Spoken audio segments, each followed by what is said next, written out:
नमस्कार मित्रांनो, सुख म्हणजे नक्की काय असतं या मालिकेच्या आजच्या भागामध्ये आपण पाहणार आहोत की नित्या लवलीसोबत फोनवर बोलत असते की संकट राजमावरती नाही ते इथं आलं होतं. मला घराबाहेर काढण्यासाठी हा सगळा प्लॅन रचला होता. तू थोडा वेळ तिथेच थांब. तितक्यात आदिराज येतो आणि नित्याला मागून मिठी मारतो.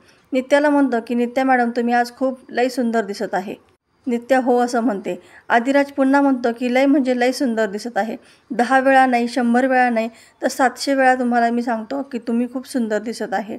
तुम्हीच मला सांगितलं होतं ना, जयदीप गौरीचं नातं 700 जन्माचं आहे म्हणून. त्यांचं सोडा, पण आज हा आदिराज तुम्हाला काहीतरी सांगणार आहे. आदिराज गुडघ्यावरती बसत असतो तितक्यात तो खाली पडतो. नित्या आदिराज असं म्हणते. त्यावर आदिराज हसतो आणि म्हणतो, नित्या मॅडम, माझं तुमच्यावरती लय प्रेम आहे. इतके दिवस कबूल नाही केलं, लय तंगवलं तुम्हाला. पण आज सांगतो, या जगाच्या शेवटापर्यंत, या श्वासाच्या शेवटापर्यंत माझ्या या काळजामध्ये फक्त तुमचीच धडधड आहे. माझ्या या श्वासात तुमच्याच प्रेमाचा सुगंध आहे. तुम्ही मला जन्मभर सोबत पाहिजे आहे आणि ही गोष्ट मी जगाला ओरडून सांगायला सुद्धा तयार आहे. आदिराज मोठमोठ्याने ओरडायला लागतो. नित्य त्याला थांबवते आणि म्हणते की शांत हो, जगाला ओरडून सांगायची गरज नाही, मला सांगितलं तरी खूप झालं. आदिराज हो असं म्हणतो आणि पुन्हा मोठ्याने ओरडायला लागतो. नित्या पुन्हा त्याला नाही असं म्हणते. मग आदिराज हळूच आवाजातच म्हणतो की नित्या मॅडम, माझं तुमच्यावरती लई प्रेम आहे. नित्या खूप खुश झालेली असते. आदिराज म्हणतो की नित्या मॅडम, आय लव्ह यू. नित्यासुद्धा म्हणते की आय लव्ह यू टू. त्यानंतर आदिराज आय लव्ह यू 2, 3, 4 असं म्हणू लागतो.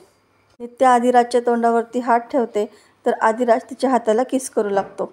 नित्या लगेचच बाजूला होते. आदिराज नित्याला आपल्याजवळ ओढून घेतो, तिला उचलून घेतो आणि दोघेजणं आपला मधुचंद्र साजरा करतात.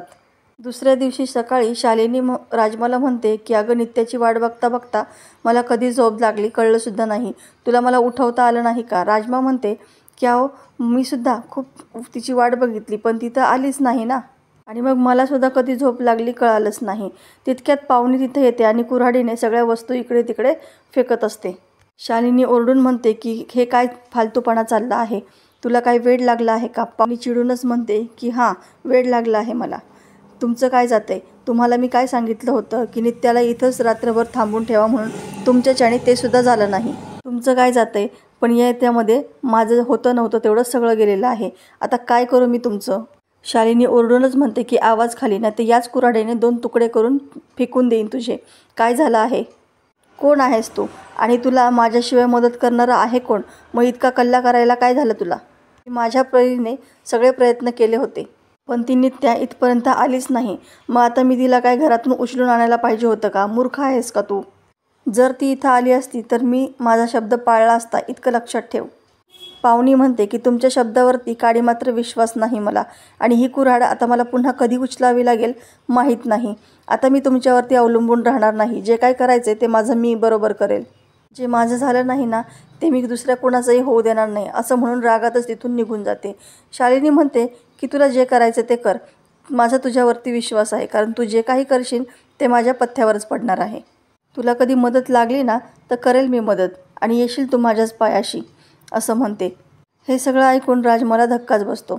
इकडे आदिराज विमलला म्हणतो की आयडे, आज चहा मिळणार आहे की नाही मला? विमल म्हणते की सकाळचा देव की दुपारचा देव? वाजले बघ किती घड्याळामध्ये. आदिराज घड्याळ बघतो आणि म्हणतो की जरा उशीरच झाला आज मला उठायला. तितक्यात नित्या आदिराजसाठी चहा घेऊन येते. सावरी तिला म्हणते, वहिनी, काल रात्री कसला गोंधळ चालू होता? लगेचच म्हणते, कसला गोंधळ ग? सावरी म्हणते, मला पहाटेच्या वेळी ओरडायचा आवाज येत होता की माझं प्रेम आहे असं. आदिराज इशाऱ्यानेच नित्याला विचारतो. नित्या हो असं मान डुलावते. सावरी आणि दोघेही आदिराजला विचारता, हो का रे आदिराज? त्यावर आदिराज म्हणतो की अगं, झोपेत बोललो ना, त्याच्यामुळे मला काही आठवत नाही आहे. विमल म्हणते की माणूस झोपेतच मनातलं बोलत असतो. आदिराज खरं आहे असं म्हणत हसत असतो. विमल म्हणते, त्याला जागेपणी त्याच्या बायकोला हे बोलायची काय कोणाची चोरी आहे का? आदिराज म्हणतो की खरं आहे. विमल नित्याला म्हणते, हो की नाही हो मॅडम? नित्या लाजूनच तिथून निघून जाते. विमल आदिराजला विचारते, तू जागेपणी मॅडमला काही बोलला आहेस का? त्या लाजून का निघून गेल्या? आदिराज गडबडूनच चहाचा कप टेबलवरती ठेवतो आणि तिथून निघून जातो. विमल हसू लागते आणि सावरीला म्हणते की चल अभ्यास कर. इकडे नित्या बाहेर कपडे वाळत टाकत असते. आदिराज तिथे येतो आणि तिचा हात धरतो आणि विचारतो की काय चाललं आहे तुमचं? नित्या म्हणते की माझं कुठं काय चाललंय, हात तर तू माझा धरला आहे. आदिराज विचारतो की असं काय झालेलं आहे काल, तुम्ही सारख्या सारख्या का लाजत आहे. नित्या पुन्हा लाजते. आदिराज म्हणतो परत लाजत आहे तुम्ही, सांगा ना मला, काहीसुद्धा आठवत नाहीये. नित्या म्हणते वेडा आहेस का तू. आदिराज म्हणतो हो वेडा आहे, आता सांगा. त्यानंतर नित्या त्याचा हात हातामध्ये घेते आणि रात्री काय काय झालं हे सगळं लाजत सांगू लागते. तेव्हा आदिराज डचकतो आणि काल रात्री मी आणि तुम्ही आपण दोघे असं म्हणून मोठमोठ्याने हसू लागतो. तो उत्साहामध्ये तिला उचलून घेतो आणि गोल गोल फिरवू लागतो. आणि तितक्यात विमल त्याला आवाज देते. तो आलो आलो असं म्हणतो. नित्याच्या कानामध्ये आय लव्ह यू असं म्हणतो आणि तिला पप्पी देऊन निघून जातो. नित्या लाजू लागते. आदिराज घरात येतो आणि म्हणतो आयडे कशासाठी सारखं सारखं डिस्टर्ब करत आहे, म्हणजे कशासाठी आवाज देत आहे असं विचारतो. सावरी म्हणते आयडे बरोबरच बोलतोय तो, कशाला त्याला सारखं सारखं डिस्टर्ब करते, महत्त्वाच्या कामाला गेला होता ना तो. नाही रे दादा असं बोलते. आदिराज म्हणतो काय ग, तू काय जाधवांच्या घरातला CCTV कॅमेरा आहेस का. विमल म्हणते जाऊ दे रे, तिच्याकडे लक्ष देऊ नको, अम्माने मला खूप छान सुचवलं आहे. एवढं सगळं चांगलं घडत आहे ना, तर मग तुम्ही राजावाडीच्या देवीच्या दर्शनाला जा असं म्हणते. अम्मा म्हणते की रीतसर माप ओलांडून तुझी बायको घरामध्ये आलेली आहे, तुम्हाला चांगली सून पण मिळालेली आहे असं म्हणते. आदिराज लगेच म्हणतो की त्यामध्ये मला काय विचारायचं, मनात आलं आहे ना, मग जाऊयात आपण, आणि राजावाडीच्या देवीचा आशीर्वाद आहेच की आपल्यावरती, मी आत्ताच गाडीची व्यवस्था करतो. आणि तिथून निघून जातो. सावरी म्हणते की मी लगेच पाहुणीला सांगते आवरायला. विमल म्हणते मी देखील ओटीची सगळी तयारी करते. आणि अम्मा म्हणते की मला म्हातारीला काय लागते आवरायला.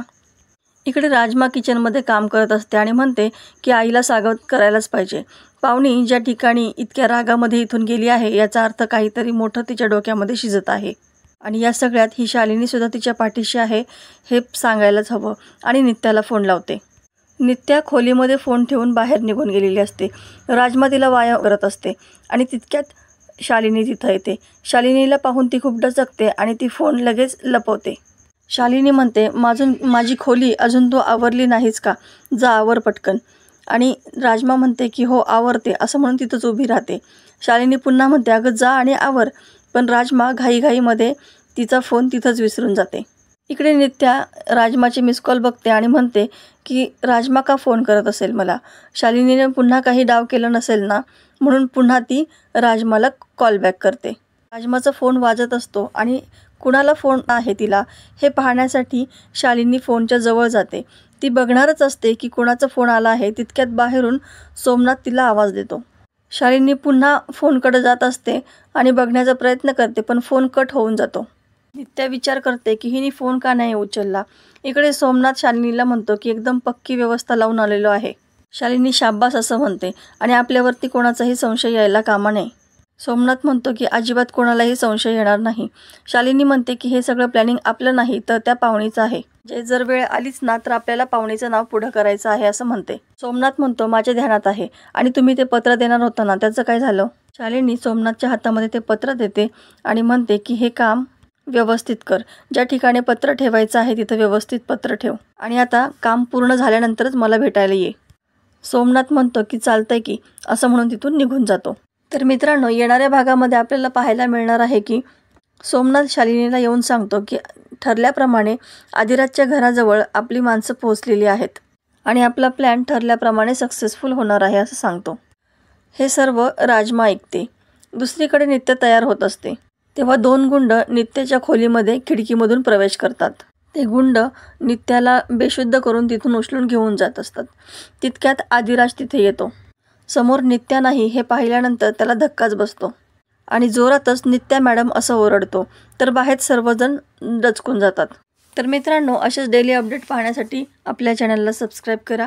नोटिफिकेशनसाठी बेल आयकॉन अवश्य दाबा. व्हिडिओ पाहिल्याबद्दल धन्यवाद.